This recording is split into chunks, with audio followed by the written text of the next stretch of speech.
Peace, this is Star with the Star Blooms. Y'all, I am working off of I went to sleep after I meditated. I meditated 3 a.m. in the morning. And I think I woke up probably like an hour or so later. And I just been up. And I've been sitting within spirit. I've been processing messages. And yeah, I'm going to share it the way that I received it. One of the first lives that I did on social media, of course, it was on social media, but one of the first lives that I did was called um,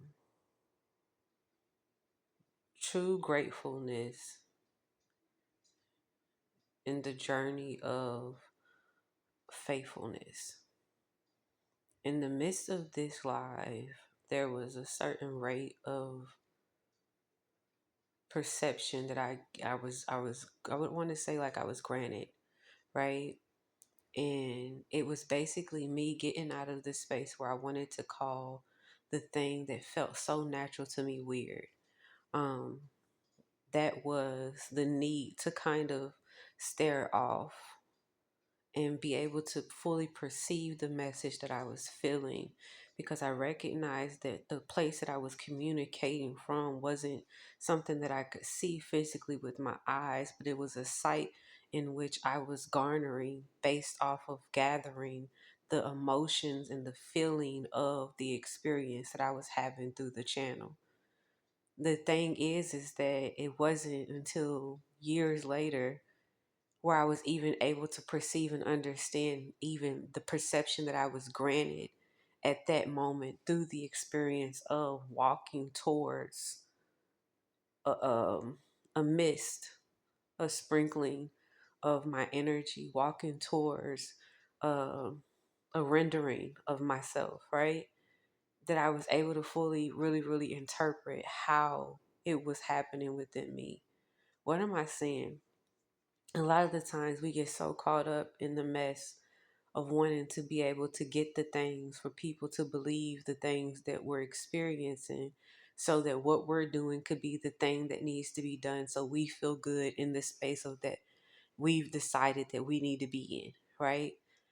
And this is necessary.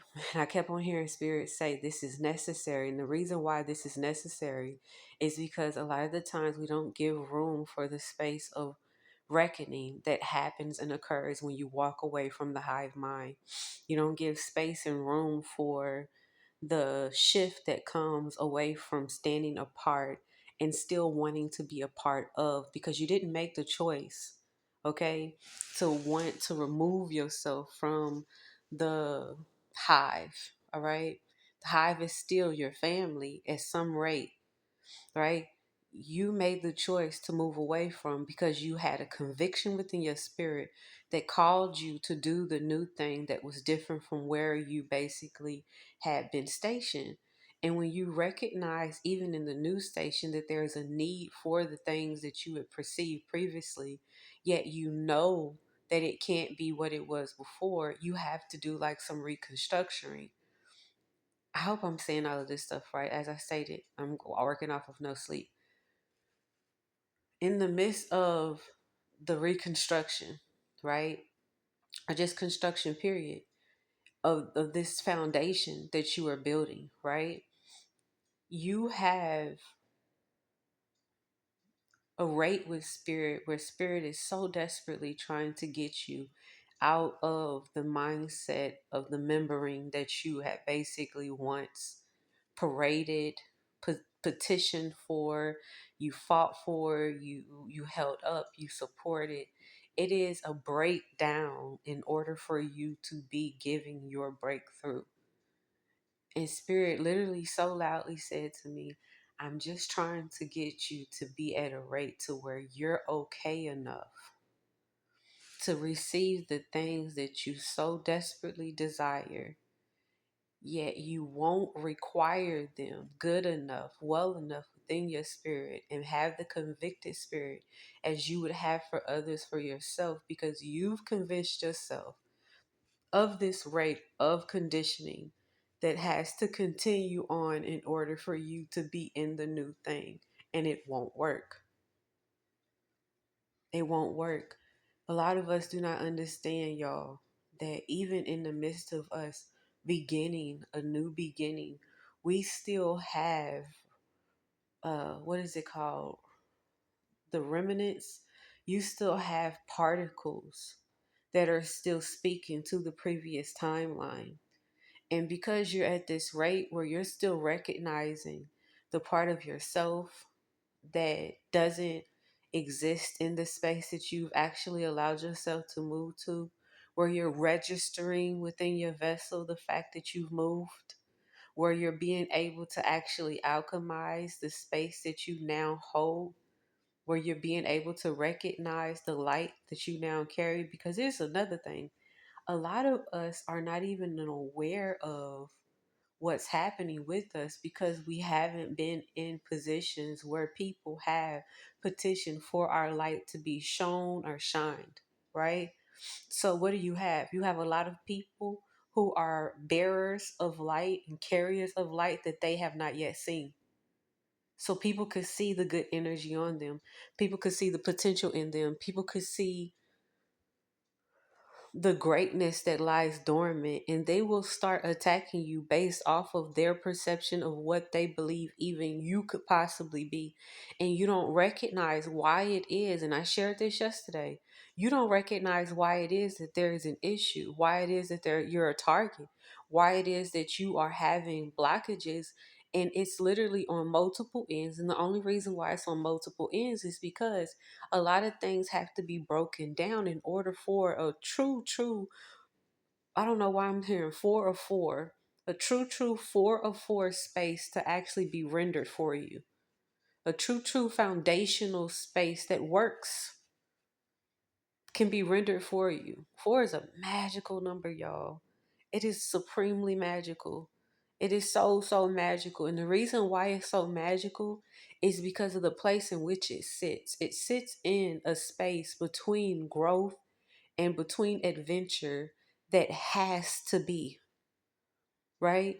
And when we get to this rate of recognizing what has to be, it sounds like faith.